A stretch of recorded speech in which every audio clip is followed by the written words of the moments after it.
Welcome to Between Two Chairs, Demystifying Commercial Real Estate, the podcast that brings you the latest insights and trends on the South Florida commercial real estate market, with your hosts, Fernando Arencibia Jr. and Jennifer Woolman. In each episode, we dive into the world of commercial real estate and break down complex concepts to make them accessible for everyone. Whether you're a real estate professional, a curious investor, or just interested in the South Florida market in general, Between Two Chairs is the podcast for you. So pull up a chair and join us.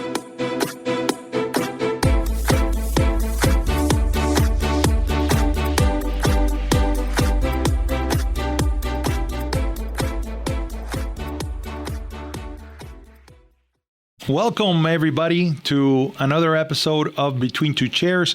Thank you so much for supporting this podcast. And we want to remind you that we have our YouTube channel up. It is Between Two Chairs. Please look it up, review, subscribe, like, whatever it is that that you do with YouTube channels. My name is Fernando Arencibia Jr. and with me, as always, is the always prepared Jennifer Woolman. Jennifer, say hi.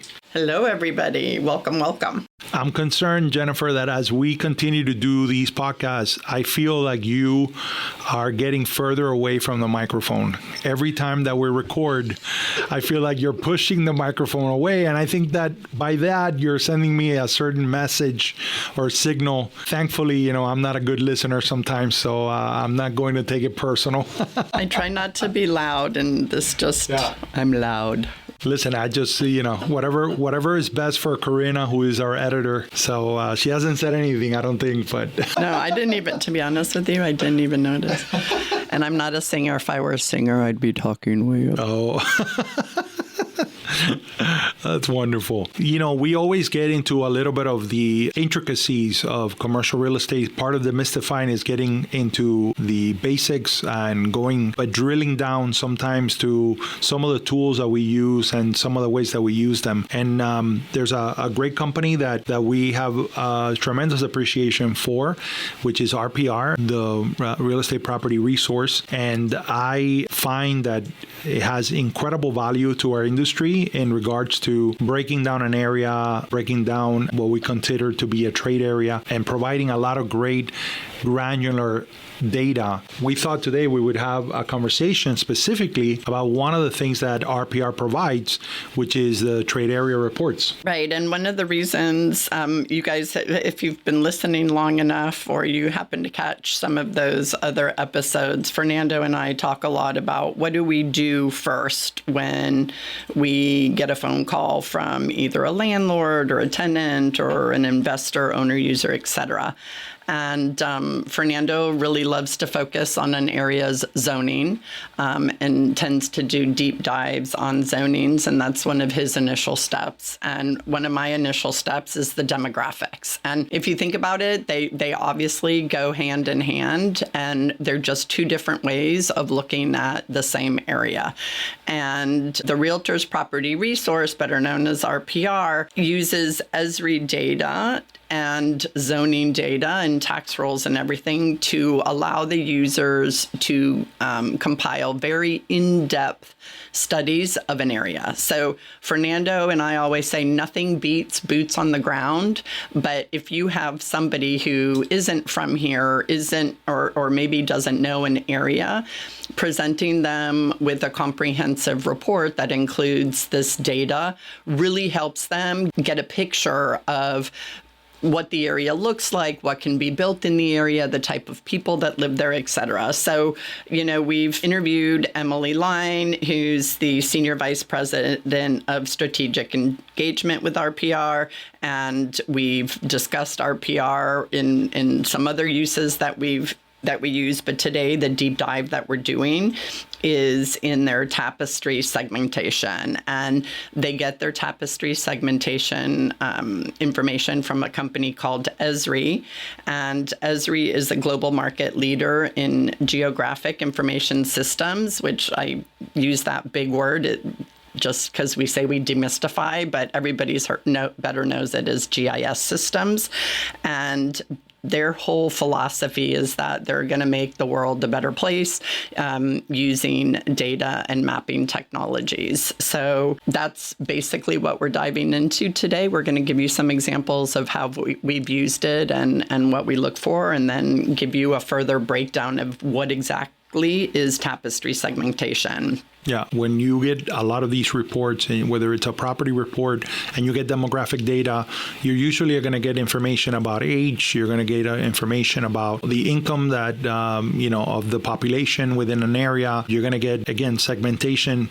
But, it's hard as a broker to really understand what is the usability of that information. How is that information of value to our clients and the people that we serve? And the reality is that the information is only as valuable as your ability to analyze and synthesize it. And what I really enjoy about the trade area report and what the Tapestry breaks down is that it goes deeper than just a number or a stat. It goes into consumer behavior. What do they like to do? What captures the attention of this Tapestry segment? And so I know we're going to go and break it down, but I really, really enjoy how much you get to know about an area based on the way that the information is broken down here. And I love it. The first time I presented one of these, because when I started using RPR, when they first started doing all of the beta testing and everything, I was fascinated by it because we're both data geeks, and we both felt, or especially way back then, I felt that this data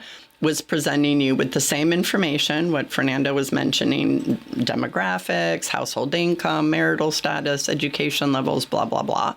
But then the depth added color to the people and to the people living in that community. So all of a sudden, I started thinking of my tenants, because I started out as tenant rep and still do a lot of tenant rep. But I started thinking, oh my gosh, if I'm representing a tenant, I can ask them who their target market is, what the income levels are, and then take that information and then put it into RPR. And based on that, it would identify backwards, right? It would work its way backwards and tell me, based on what your tenant's looking for in a market, these are the 3 places in Miami-Dade that best match what they're looking for. These are the next, and these are the poorest ones. And it was super interesting because several times I had a conversation with a tenant and they thought they wanted to be somewhere. And when we took all that data and put it into RPR and got the tapestries and dug down deeper, their clients were nowhere near there, their potential clients. So to me, a lot of them were like, what do I need this report for? A lot of times they're like, just tell me where it is. And I'm like, well, I can tell you where I think you should be, but it's better for the data to tell you where you should be, right? Yeah.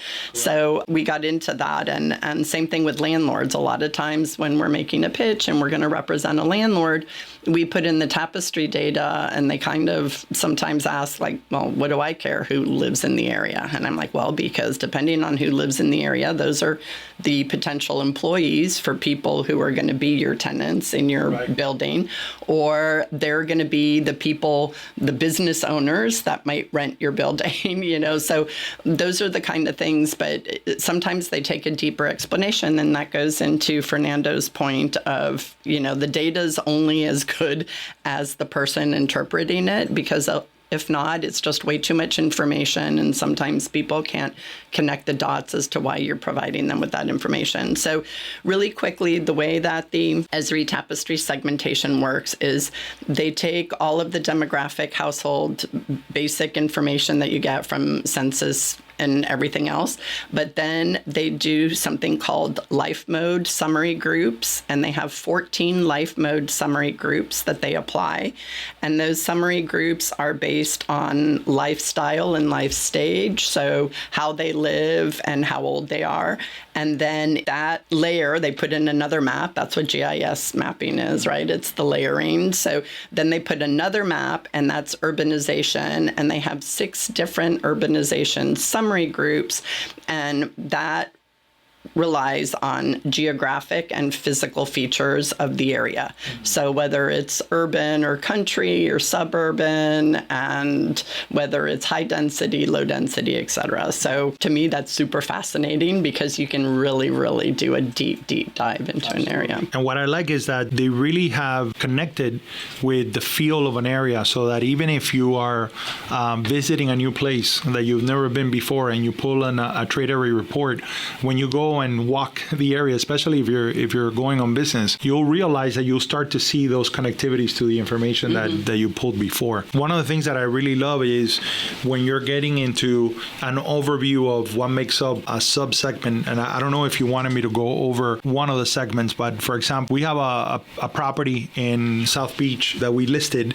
It's a multifamily, 14-unit multifamily building, and we're looking at the segmentations of that area. So one of the segments, just to give you the audience an example, is called Metro Renters, right? They're the number one dominant area. They make up 35% of all of those households. U.S.-wise, they only make up 1.8% of those households. So you could see that there's a huge concentration here. They're highly mobile. So first, the way that the information is broken down is really interesting because they tell you who we are. They give you information about the neighborhood, socioeconomic traits, and then market profile. So like in who we are, what we know about these Metro renters, right? The residents, they're highly mobile and educated. They live alone or with a roommate. They usually live in older buildings or condos located in the urban core. They want to be in the city, in the center of the city and in the center of the action. One of the fastest growing segments. Popularity of urban life continues to increase in this group. They spend a large portion of their wages on rent, clothes, and the latest technology, computers, cell phones. They're very, very interconnected. They use interchangeably everything in their phone for news, entertainment, shopping, social media, and they live close to their jobs and usually like to walk or take a taxi. Again, to your point about how this information can inform different groups of people that are coming into the commercial marketplace. Then in the neighborhood, they break down the half of the households are occupied by singles. They have the smallest average of household size among markets. Typically 20 plus unit apartment buildings, typically surrounded by offices and businesses. Renters occupy close to 80% of old households. So again, it's a very healthy rental market. You have a lot of public transportation, taxis, walking, biking, very popular ways of navigating the city. Then you get into the socioeconomic traits. Well-educated consumer. They currently are enrolled in college, many of them. Very interested in the fine arts. They strive to be sophisticated, value education and creativity. Willingness to take risk and work long hours to get to the top of their profession. Well-informed. They like to do a lot of research before they purchase the newest technology. And they prefer environmentally safe products. Socializing and social status is very important. So again, if you're in retail, that has to inform you the kind of experience that they're looking for, right? If you're an investor. If you're an investor. And then when you get into market profile, they actually begin to identify actual brands. So they enjoy wine at bars and restaurants. They shop at Trader Joe's and Whole Foods. They're partial to organic foods. They own a Mac computer and use it for reading and writing. They access their dating websites, watch TV programs and movies. They do everything on their laptop, computer, iPad, phones. Their favorite websites, Facebook, Twitter, YouTube, LinkedIn. They use a tablet for reading newspapers and magazines. They participate in leisure activities like yoga, Pilates, downhill skiing. They shop for clothes at Banana Republic, The Gap, Nordstrom. So again, what I love about this is that you really begin to get a three-dimensional understanding of the demographics of an area. And that's one of the things that I think is super, super interesting about Tapestries. So he went through one of the Tapestry segments digging deeper in, but let me go just real quick. Let me list the 14 life modes. So affluent estates, upscale avenues, uptown individuals, family landscapes, Gen X urban. Gen X is the only one that has their own name based on their age. Gen X urban, cozy country living, ethnic enclaves, middle ground, senior styles, rustic outpost, Middletown singles, hometown, next wave, and scholars and patriots. And then the 6 urban summary groups are principal urban centers, urban periphery, metro cities, suburban periphery, semi-rural, and rural. Yeah. So then again, then the mapping comes in. So what Fernando just described was like 5 different maps overlaid to come up with that one. Yeah. That one kind of deep dive into that person. And each one of the 14 lifestyles and the 6 urbanizations all have several, 5 to 6 different subgroupings to really help you do a deep dive. Yeah. So do you want to talk about a time you used it? I remember one time you used an RPR report, and it was funny because I was listening to something that Dina Zimmerman had put on years ago for RPR, and I swear it was the same story that you had, where you presented a report or you saw a report that somebody gave you and you're like, oh, I could have done this for free and it had cost that, right? Didn't you have something like that? Yeah, it was a restaurant group. They're working on franchising. It was one of the first meetings I ever had with them. They were looking for someone to help them find locations, but they were confident that they had already identified the locations where they wanted to be. They just needed help in actually identifying a space that would come available for them to be able to execute their plan. And he brought me into his office and very proudly showed me this program. And as I'm listening to what he's telling me, and he's breaking it down and showing me how they identified these locations, I realized that it's Tapestry's. They're getting all this Tapestry data. It's pulling from the same resource. And then he very proudly tells me, we pay a lot for this program. So I said, well, if you don't mind me asking, how much you pay for this program? And he goes, well, we pay about $80,000 a year. And I said, I wish you would have called me sooner, because I could have saved you the money, because I had the same data and I would have been able to help you identify it. And again, it's layers upon layers, all in a map, so you could really identify the area. And it really is amazing, but it just speaks to the value that, us having access to this, the value that we can bring to a client to be able to really help them identify where they're going to have the most success, because that's ultimately what this is about. What this is about is, we all know, for example, in the food and beverage industry, it is a very risky industry. There's a high rate of failure. And so what we're trying to do is use data in the best possible way to, stack the layers of success in the favor of the people that we serve. And so that's what data like this, can do. And certainly the information is not only about the segmentation, but, one other example that I wanted to share with you is that I had a client who wanted to do an off brand of his own brand. He wanted to just do a quick service version of his food and beverage company. And he was only interested in breakfast and lunch, right? But more importantly, in lunch. So the way that we were looking for opportunity is he wanted to know the number of daytime workers that are in our area, because he's looking for density, right? Because he wants people that are able to come in and out. And so that's something that you could do through RPR as well, which is that you could identify 4 or 5, metrics and say, okay, find me where are those places located. And then you can compare one with the other. And the other thing that I love about it is that you can define the area that you're looking for in so many different ways. So you can define it by zip code, by distance from somewhere that if you want to be like within a certain distance of hospitals for whatever, by drive time, or by your actual customers' own territories, whether it's a sales region or planning area or whatever it is. Yeah.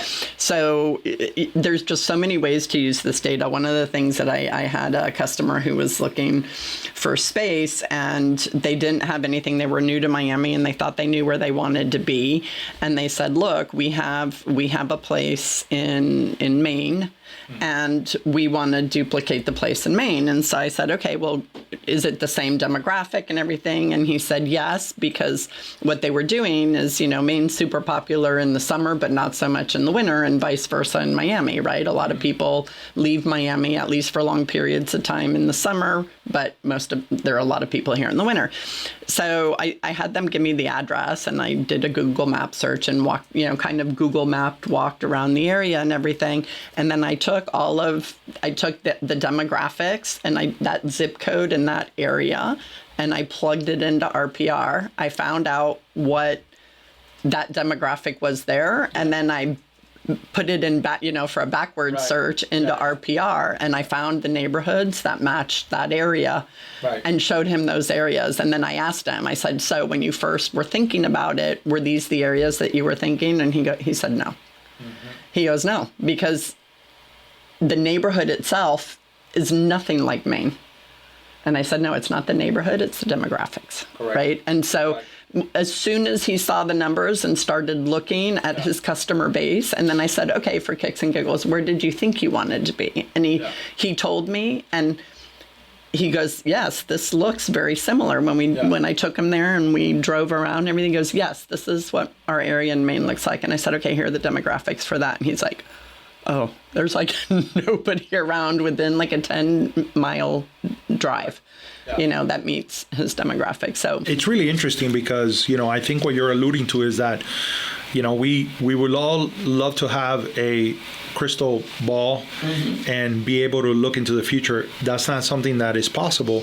What is possible is to look at, if we start from the premise that demographics is destiny, right? And we start looking at what the demographics are telling us about an area, not what the area itself is telling us, right? Then you can jump to the conclusion that you say, well, based on the demographics that are here, and these are segments that keep growing, then this is where the area can be in 5 years, in 10 years, in 15 years, based on all of the elements that we're discussing. And that's why sometimes people are early to the game, and you say, like, how did they think, how did they consider, how did they jump in just at the right time? And sometimes because they're looking at, again, it's how you look at the data. They're not looking at what it is today. They're looking at what it can be, and they're looking at whether, if you build it, they will come. Well, if they're already there, but it hasn't been built yet, right? Then I know that if I build it, I'm going to have a captive audience, right? And so that is where this information has incredible value long term. Or if you look to your point, if it's already there and you want to know where it's going to go, then use it to bookend areas and say, okay, we know, for example, when we say Miami, we're basically talking about everything from the Keys, north, like not including the Keys, but from the Miami-Dade County up to like Jupiter, Stewart, area, because most people think of Miami, Broward, Palm Beach, Jupiter, all of that is greater Miami. So when we talk about that, there's so many cities that are, people say, oh my gosh, Miami's already overbuilt. Well, for what and where? Because we haven't built everything yet. And if this part of Miami is overbuilt or already has too many, then where is it missing? Where's the donut hole for your service? And you can find that using RPR. So I am going to put a link for everybody who is a realtor listener. This is free to you as a realtor. For everybody listening who needs this service because they're a tenant or a landlord or an investor and they want access to it, before you spend a ton of money, call your realtor and have them do this for you. And we are going to include a link to Esri because it is just, I love this company. I love their motto. It's, Esri's quote is, Esri wants to inspire and enable people to positively impact their future through a deeper geographic understanding of the changing world around them. And the amount of data and maps and if you just want to really expand your mind to all the potential uses for geomapping, regardless, even if it's not related to real estate. Right. If you're trying to save an animal, or you want to do something with an airport or a port or a river, go on to Esri, because it's crazy what they have. So we will include that in our show notes. And then, do you have your... No. Okay. Go ahead. So yours. I did. So my fun fact is sticking with the top 5 life mode summary group. So out of the 14, I'm doing the top 5. The number 1 most prevalent life mode group in the United States is cozy country living at 12.2% of the U.S. population. Gen X urban was number 2 at 11.5% of the U.S. population. Number 3 was middle ground, 10.9%, followed by affluent estates, 9.7%, and rounding out number 5 was rustic outposts for 8.4% of the U.S. population. So I was surprised by a couple of those. I was surprised by how high. I was surprised about how high the number for cozy country living was. You know, that's number 1, because that's not rustic rural outposts. That, you know, like, right. So it's rural, but not super, super rural. So that it kind of surprised me. And then the other one was how high affluent estates was at 9.7. But 9.7% of the whole U.S. of the U.S. population. Look at that. There we go. No, listen, we can dive deep, and you know, there's so many intricate connections. And they define population by household, so it's the percent of households, not right. of individuals. Not of individuals. Excellent. Right. Well, thank you guys for joining us on this quick and easy episode. We hope you enjoyed it. Again, thank you for the support, and we will see you soon. Bye. Bye.